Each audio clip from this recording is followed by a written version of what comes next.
ఇన్నాళ్ళ మా పోరాటం. మా పాప మాకు ఎవరూ తెచ్చివ్వలేరు సార్, అన్యాయం చేసేశారు. మా పాప మాకు దూరం అయిపోయింది, ఎవ్వరూ తెచ్చివ్వలేరు సార్. కానీ మేము ఒకటే, సమాజంలో ఏ ఆడపిల్లకి ఇలాంటి అన్యాయం జరగకూడదు. చేసే ప్రతి వాడు ఏ పాప జోలికైనా వెళ్తే భయపడిపోవాలి. ఆయిషా మీరా కేసులో ఇలా చేశారు, ఇలా శిక్షించారని తెలియజేయటం కోసం, సమాజానికి మేలుకొలుపుగా ఉండటం కోసం 18 సంవత్సరాల నుంచి ప్రయత్నం చేస్తూనే ఉన్నాం సార్. ఎక్కడా న్యాయం జరగలేదు సార్. అందరూ కూడా కేసుని మసిపూసి మారేడుకాయ చేయటం కోసం ప్రయత్నించారే తప్ప న్యాయం చేయలేదు సార్. 18 సంవత్సరాల నుంచి ఏ రాత్రి పడుకోలేదండి, ఏ రాత్రి కూడా పడుకోలేదు. మీరంటూ మాకు ఇక్కడ కళ్ళల్లో నీళ్లు తిరుగుతున్నాయి. మా పాప కేసు సార్, ఒక్క మాట చెబుతాను సార్, మా పాప కేసు మొన్న నేను వేరే పని మీద పాండిచేరి వెళ్ళాను సార్. పాండిచేరి వెళ్తే అక్కడ ఏదో యూట్యూబ్లో ఏవో వస్తున్నాయి, ఆయిషా మీరా కేసు క్లోజ్ అయిపోయింది అని. క్లోజ్ ఎందుకు అవుతుంది సార్? ఎక్కడ న్యాయం జరగలేదు కదా, క్లోజ్ ఎలా అయింది? క్లోజ్ ఎప్పటికీ కాదు సార్. న్యాయం జరిగేంత వరకు కూడా మేము అలసిపోం సార్. దీనికోసం ప్రయత్నం చేస్తూనే ఉంటాం. మా ప్రయత్నం సమాజానికి మేలుకొలుపు కోసం సార్. ప్రతి ఆడపిల్లకి న్యాయం చేయాలని సార్, దానికోసం ప్రయత్నం చేస్తూనే ఉంటాం.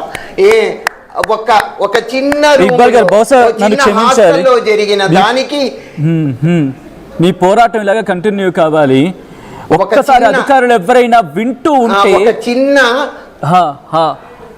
అధికారులు ఎవరైనా వింటూ ఉంటే కనుక ఒక్కసారి ఈ తల్లిదండ్రుల ఆ కడుపు కోతకు వాళ్ళు మాట్లాడుతున్న మాటలు వింటే కనీసం చెవులు పనిచేసే వినే ప్రయత్నం చేయండి, న్యాయం చేసే ప్రయత్నం చేయండి. వాళ్ళ గుండె కోత ఈరోజు మాటల రూపంలో వాళ్ళ కళ్ళల్లో అది ప్రవహిస్తోంది. కన్నీరు కాదది, ఉప్పెన, సునామీ లాగా వాళ్ళ కళ్ళల్లో వాళ్ళ కూతురు లేదు అనే ఒక ఉప్పెన ఈరోజు ప్రవాహంలా మారుతుంటే కన్నీటికి సమాధానం చెప్పగల సత్తా ఈ దేశానికి ఉందా?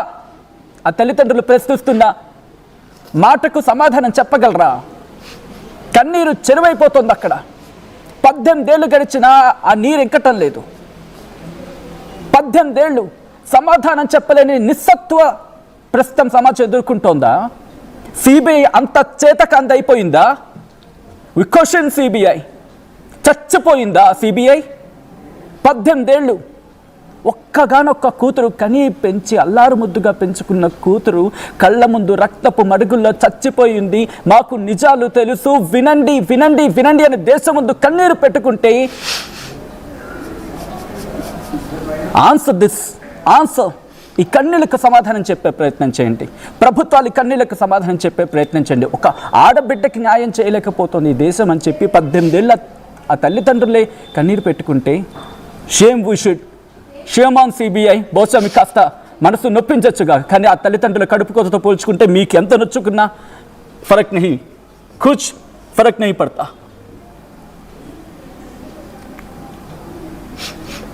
ఆ కన్నీరు మాట్లాడుతుంది చూడండి.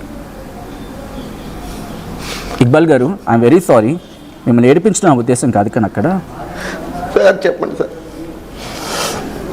ఆయుష్ను అలా చూసిన రోజు తండ్రిగా మీకు ఏమనిపించిందండి?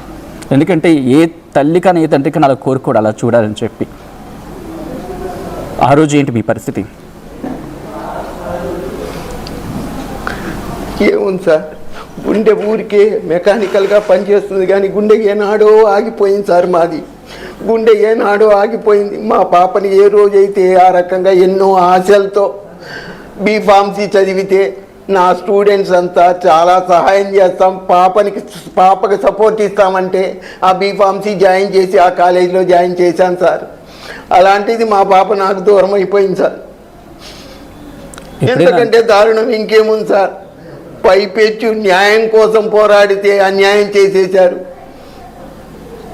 సత్యాన్ని సమాధి చేశారు. 7 సంవత్సరాల తర్వాత 10 రోజుల్లో ఇస్తామన్నారు బాడీ పార్ట్స్ని. 7 సంవత్సరాల తర్వాత అప్పటికీ కూడా బాక్స్లో ఉన్నాయి, బాక్స్ చేత్తో పట్టుకెళ్ళండి అని చెప్పిందండి సిపిఐ. ఇంతకంటే అధర్మం, అన్యాయం, అమానుషత్వం ఇంతకంటే ఉంటాయా సార్?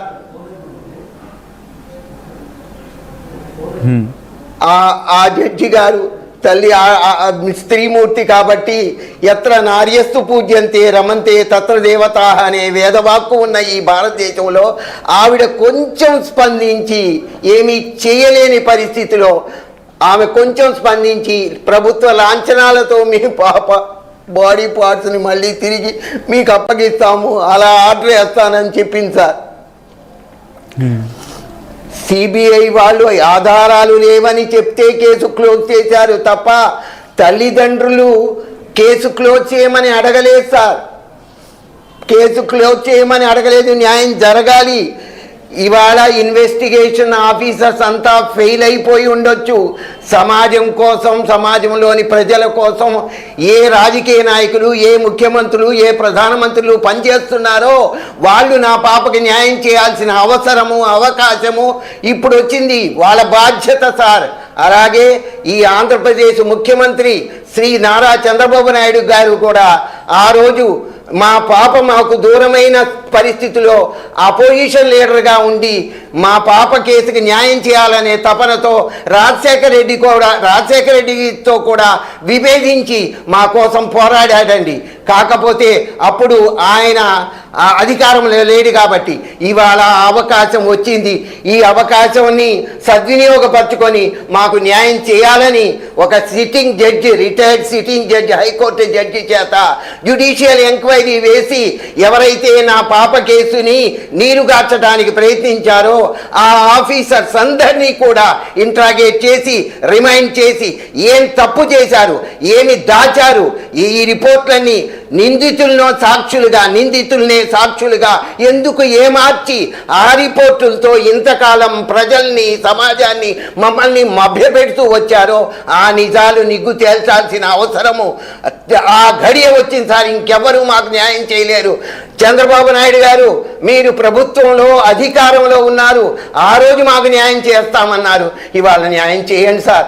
మిమ్మల్ని విజ్ఞప్తి చేస్తున్నాను సార్, అర్థిస్తున్నాను సార్. మా పాపకి న్యాయం చేయండి, మా కోరిక తీర్చండి.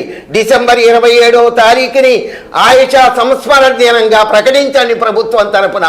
అలాగే మా పాపకి పేరుతో ఒక ట్రస్ట్ ఓపెన్ చేసి అన్యాయమైన ఆడపిల్లలకి, పేద ఇంటి ఆడపిల్లలకి ఆర్థికంగా సహాయం చేయటానికి ఆయిషా మీరు ఆ ట్రస్ట్ ఓపెన్ చేయండి సార్. ఇదే మేము కోరుకుంటున్నాం సార్. న్యాయం జరగాలి, న్యాయం చేయాలి. దానికోసం మహిళా కమిషనర్ గారు శ్రీమతి రాయపాటి శైలజ గారిని కూడా విన్నవించుకొని మెమోరాండం సమర్పించాం సార్. ఆవిడ మీ దగ్గరకు వచ్చారు. మీరు మీకున్న పరిస్థితుల్లో వీలు లేక తప్పకుండా వాళ్ళని కలుస్తానని మాటిచ్చారంట. సాధ్యమైనంత త్వరగా మీరే స్పందించాలి, మీరే స్పందించగలరు సార్.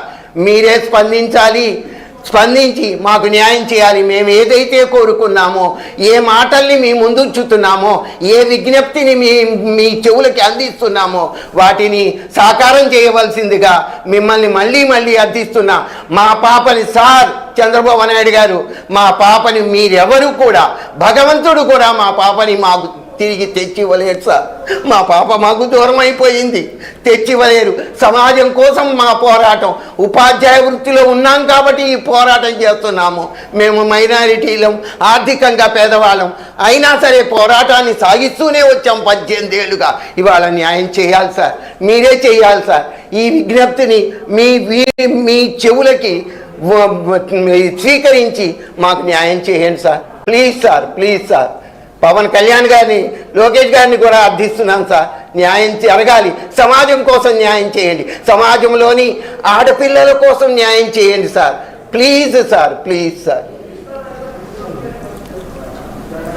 ఇక్బాల్ గారు, ఈ ప్రపంచం ఈ మాట వింటుందో వినదో తెలియదు, కానీ కనీసం ఆంధ్ర రాష్ట్ర ప్రజలు, India should react. It's been 18 years. ప్రజలందరికీ తెలుసు సార్. ప్రతి ఒక్కరూ రియాక్ట్ కావాలి. Show your voice guys, show your voice. అదే కావాలి సార్. ప్రతి ఒక్కరూ మాట్లాడే ప్రయత్నం చేయండి. అదే కోరుకుంటున్నాను. ఒకవేళ చేతకాని సిబిఐ అని చెప్పి అనుకుంటే సిబిఐ ఎందుకు క్లోజ్ చేస్తున్నారు? తల్లిదండ్రులకు న్యాయం చేయలేకపోయినప్పుడు ఎందుకు మీ so called central investigation bureau, ఎందుకు మీరు 18 ఏళ్లకు సంబంధించిన తల్లిదండ్రులు ప్రశ్నిస్తున్న ఆ కన్నీటికి సమాధానం చెప్పలేకపోతే, నా కన్నీటికి సమాధానం చెప్పలేకపోతున్నానని చెప్పి వేడుకుంటూ ఉంటే It's in your hands. It's in your hands. Not with a single finger. Not with a single finger. With all shows. With all finger. అన్ని వేళ్ళు కూడా మీ వైపే చూపిస్తున్నాయి. You have to answer. And you shouldn't close that. అని చెప్పి ఈరోజు సమాజం demand చేస్తోంది. అండ్ ఆ తల్లిదండ్రులతో ఇంకా మాట్లాడే ప్రయత్నం చేద్దాం. ఒక్కసారి నేను మళ్ళీ ఇక్బాల్ గారు దయచేసి కాస్త వాటర్ తీసుకునే ప్రయత్నం చేయండి. నేను చూశాను కాస్త మీరు భావోద్వేగానికి లోనవుతూ వణుకుతున్నారు. అండ్ కొంచెం మీరు ఆరోగ్యం కూడా జాగ్రత్తగా చూసుకుంటూ ఉండండి. నేను ఒకసారి శంషాద్ బేగం దగ్గరికి వెళ్ళే ప్రయత్నం చేస్తాను. శంషాద్ బేగం గారు, ఒక్కగానొక్క బిడ్డ. నా పాప సార్ చెప్పండి. నా శక్తి నా పాప. నా శక్తి నా పాప నాకు దూరం అయిన రోజే వెళ్ళిపోయింది సార్. హలో శంషాద్ బేగం గారు, మీ ఇద్దరు ఇంత స్ట్రాంగ్గా ఉన్నారు. తను కూడా చాలా స్ట్రాంగ్గా పెంచారు. ఎలా ఉండేది చిన్నప్పటి నుంచి తను మీతోని? అంటే చాలా బాగుంటుందండి. చాలా నెమ్మది. తనకి కోపం అనేది ఉండదండి. ఎవరేమన్నా కూడా చక్కగా నవ్వుతూ తీసుకుంటుంది. ఎంత శత్రువునైనా సరే మిత్రురాలుగా తీసుకుంటుందండి. చాలా బాగా ఉంటుందండి. హెల్పింగ్ నేచర్ బాగుంటుంది. డాన్సర్, అలాగే క్లాసికల్ డాన్స్ చేసేదండి. తర్వాత అన్నిట్లో కూడా ఫస్ట్ ఉండేదండి. అటెండెన్స్ ఒక్క రోజు కూడా అబ్సెంట్ అయ్యేది కాదండి. Beautiful singer. తర్వాత తన టోన్ కూడా చాలా బాగుంటుందండి. మేము అనుకునే వాళ్ళం ఎక్కడైనా అవకాశం ఉంటే దీన్ని సంగీతం నేర్పిద్దామని కూడా అనుకున్నామండి. కానీ మేమిద్దరము ప్రైవేట్ టీచర్స్. నేను లెక్చరర్గా చేస్తా, తను టీచర్గా చేస్తారండి. ఇద్దరికి తక్కువ శాలరీతో అయినా కూడా మేము చాలా క్లుప్తంగా చక్కగా పాపను పెంచుకున్నాను. దరిద్రం ఆ కాలేజీలో మైనార్టీ సీట్ కోసం వచ్చిందండి. దానికి పాపం ఫిజియోథెరపీ కూడా వచ్చిందండి. వెళ్తానంది. మేము ఎన్టీఆర్ కాలేజీలో కూడా యూనివర్సిటీలో సీట్ వస్తే మేము 1,50,000 అండి సంవత్సరానికి. కట్టలేని పరిస్థితిలో కట్టలేం కాబట్టి మేము అందుకని చెప్పి పాపని బీఫార్మసీలో చేరిస్తే ఈయన స్టూడెంట్స్ అందరు 30 దేశాల్లో ఉన్నారండి. ఈయనంటే బాగా ఇష్టం పిల్లలకి.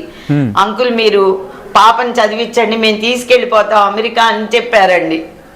అందుకని అక్కడ వచ్చిందని బీఫార్మసీలో చేర్చామండి. దరిద్రపు కాలేజీలో చేర్చామండి. ఆ ఒక్కడు మైనార్టీ పేరు చెప్పుకొని కాలేజ్ నడుపుకుంటున్నాడు. కనీసం సానుభూతి కూడా చూపలేదండి. ఆ హాస్టల్ అక్కడ ఉందని వాళ్ళు ఇస్తేనే చేర్చామండి, లేకపోతే చేర్చేవాళ్ళం కాదు. పని చేసాం అక్కడ.